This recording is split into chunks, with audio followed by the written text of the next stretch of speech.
Imagine walking into your neighbor's home one morning, and instead of warm greetings or the smell of breakfast, you find silence so thick it feels alive. You call out, but no one answers. The door is unlocked, swinging ever so slightly in the humid deli air. You step inside, the house strangely still, every object in its place, yet humming with wrongness. And then you look up, and what you see will never leave you again. 11 lives, suspended, as if caught between this world and the next. This is the story of the Burari family. A story so unsettling that even today, years later, it continues to haunt the collective memory of India and the world. Part 1. The Street with Its Eyes Closed. In Santnagar, Burari, mornings used to arrive like a polite knock. Shop shutters rolled up with a familiar clatter. Milk packets thumped gently onto thresholds. A stray dog or two threaded the narrow lane like thread through a needle. On the 1st of July, the lane woke late.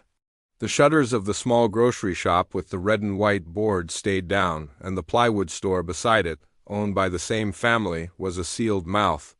Gurcharan Singh, who knew the rhythm of this street like he knew his own breath, paused by the corner pound stall and glanced at the sky, already bleaching into a Delhi summer's white glare. He frowned. He was used to walking with his neighbor Lalit before dawn. The two men would nod at each other without ceremony and pace the block together, trading small talk only when the fog was thick or the winter cold bit through their sweaters. Today there had been no Lalit, no call, no wave, no sound. A small wrongness at first, like a loose thread that wouldn't stop tugging. He reached the house 3 floors of practical concrete, the color of old bone, and found the door unlatched. That too was unusual. Inside, a stillness pressed at him. The air felt stale, as if the rooms had been holding their breath all night. He called out once, twice, no answer. Just the flat buzz of a distant TV from another lane and the low whine of a ceiling fan somewhere above. Gurcharan took a step forward, then another, heart beginning to knock in his chest. A thin draft slipped down the stairwell, carrying something faint, metallic, and wrong. He thought of Lalit's mother, Narayani Devi, the family's soft-spoken matriarch. He thought of the nieces, the boys, the daughter who was soon to be married. He thought of Tommy, the family's dog, who usually announced visitors with an opera of barks from the terrace. Today the dog was silent. Gurcharan climbed. At the landing outside the long hallway, the world shifted. 11 lives had been quieted in a tableau that would never leave the city's mind. 10 figures suspended close together from the iron mesh of the ceiling, faces rapt, eyes unseen. And in a room set apart, the eldest Narayani Devi stilled on the bed. There were 5 stools on the floor under the mesh, knocked and nudged into odd positions, as if part of a ritual that had felt, until the last moment, like practice for something else. The sight lifted the ground away from under Gurcharan's feet. His shout fractured the stillness. Neighbors ran, a call went out, and sirens began to pull the street into a widening circle of noise. The police arrived, then the press, then more police. Cameras jostled against uniforms, microphones sprouted like weeds. People spoke softly at first, then in a rising tide of speculation. Murder, some said, some hand unseen must have done this. Others pointed to the door left open, to the stools, to the way the bodies were arranged. How could a murderer choreograph something so elaborate, so synchronized? The officers cordoned the lane and went to work with that terrible, methodical patience that follows shock. They noted the bindings, the tape, the cotton in ears, the cloth cut from a single bedsheet, the blindfolds tied in a way that seemed both intimate and impersonal. On the terrace, they found Tommy the lone survivor, chained and sick with fever, eyes glassy, body shivering despite the heat. In a case already swollen with symbols 11 bodies, 11 lives, the dog felt like a sentence that trailed off mid-thought, as if the house itself had one small mercy left to give. Rumors bloomed the way rumors always do, fast, floral, choking. The media caravans made the narrow street feel narrower. An anchor, breathless, spoke of cults. Another dwelled on family photographs, salvaged from a side table, the poses so ordinary they seemed indecent now. There was talk of money, of property, of enemies. Then, late that afternoon, a whisper hardened into something heavier. Diaries. In a cabinet, in a drawer, stacked with the care one gives to holy things or habit things, officers recovered registers filled with slanted handwriting, page after page like a seismograph of the household's private weather. 11 diaries kept over roughly 11 years. The city would later learn with instructions, rituals, admonitions, comforts, voices, coaxing and warning in equal measure. And in those pages lay the blueprint of the House of Death. Part 2, Voices in the Pages. The officers sat with the diaries like archaeologists kneeling at a dig site. The pages were not hurried, not wild, not the handwriting of someone rushing toward despair. Instead, they were careful, slanted, steady. Notes about daily routines, reminders for groceries, instructions for prayer, all braided with something stranger directions for Kriya, the ritual that had played out in the house's final hours. Each diary entry seemed to breathe with two voices, the hand that wrote them and the invisible hand that dictated. It was Lalit, the younger son of the matriarch, who seemed to be at the center of it, a man once haunted by silence. Years earlier, after a traffic accident, Lalit had lost his voice for months, communicating only in whispers or with pen and paper. He was fragile, neighbors remembered, prone to panic, sometimes waking in the night with a scream lodged in his throat. Yet, within that fragility, something new had bloomed, a conviction that his late father, Bhopal Singh, spoke through him. At first, the voice was said to come in dreams, gentle as advice. Later, it appeared in waking hours, offering guidance, instructions, reassurance. And the family who adored the patriarch and lived tightly bound under one roof believed. The diaries carried his father's voice like scripture. They directed the family to adopt discipline, to rise early, to recite prayers, to avoid arguments. They promised blessings, prosperity, even cures for illness. And as the years passed, the voice grew bolder. The writings turned toward rituals involving ropes, bindings, postures resembling a banyan tree, the very image of roots and branches holding together.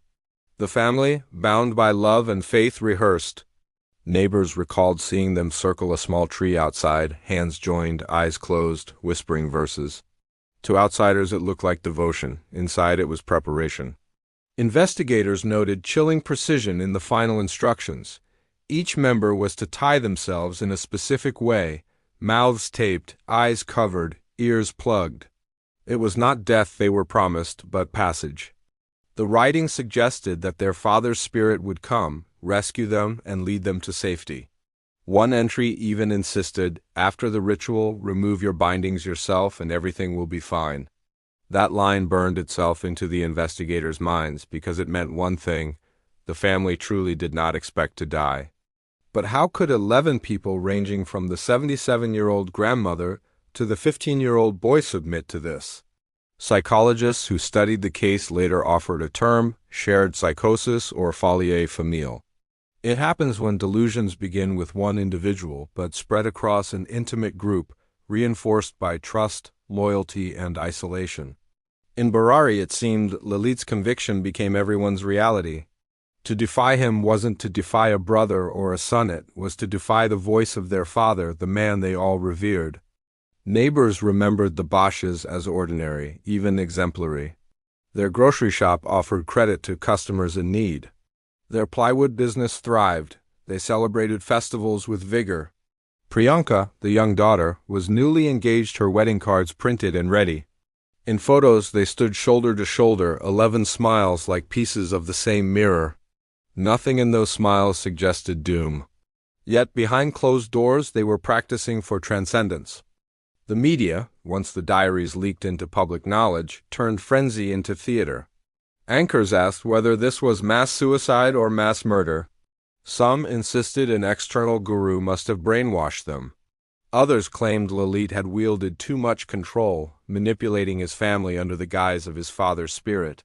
Relatives rejected the idea, swearing Lalit was kind, never domineering. Yet the diaries told a harder truth. His words, or the words he claimed were not his, ruled the household.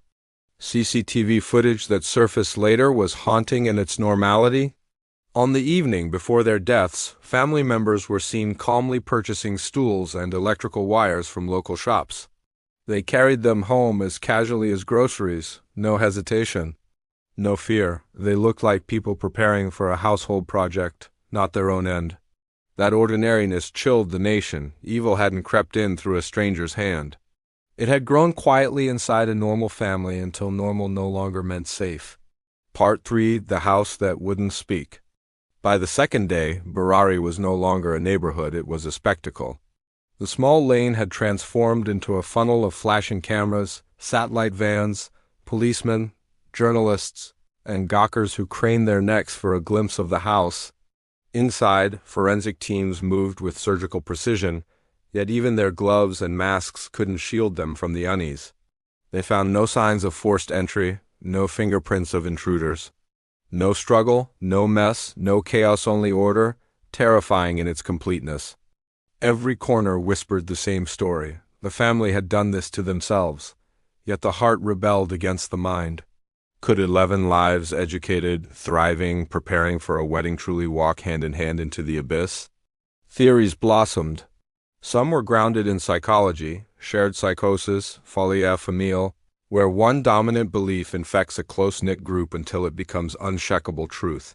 Others turned to superstition, whispering of rituals gone wrong, of spirits that lingered too long. Still others, more skeptical, suggested darker motives, financial trouble, murder disguised as ritual, or coercion by an outside hand. But no theory could explain why not one person resisted. Not the grandmother, not the bride-to-be, not the teenagers. 11 people, 11 chances to break away, and not one protest left behind.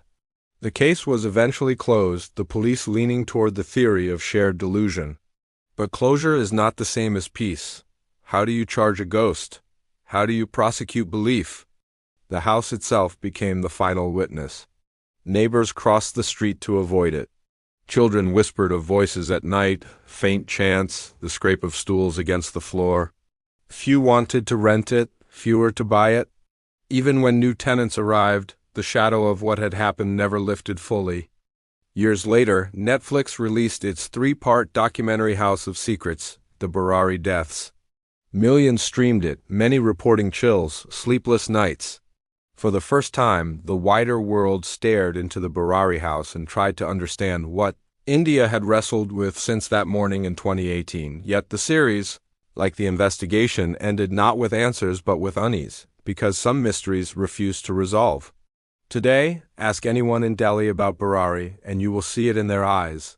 That mix of horror and disbelief, the memory of a story that felt both impossible and true.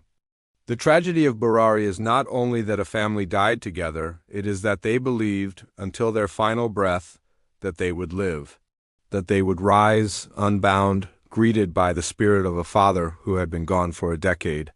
Faith, so often celebrated as strength, became their undoing. And that is why the case haunts us still, because it forces us to look at the line between love and control, belief and delusion, safety and surrender. A line thinner than we like to admit. Even now, when the story resurfaces on anniversaries and documentaries, in late-night conversations, it carries the same chill. 11 diaries, 11 souls. 11 lives suspended in a tableau of faith and fear. The house stands as a reminder that the human mind is both sanctuary and labyrinth, and sometimes those who wander too deep never find the way out. And so the story ends not with a conclusion, but with a question: what do you believe? Because in Burari, belief was everything. And belief, in the end, was death.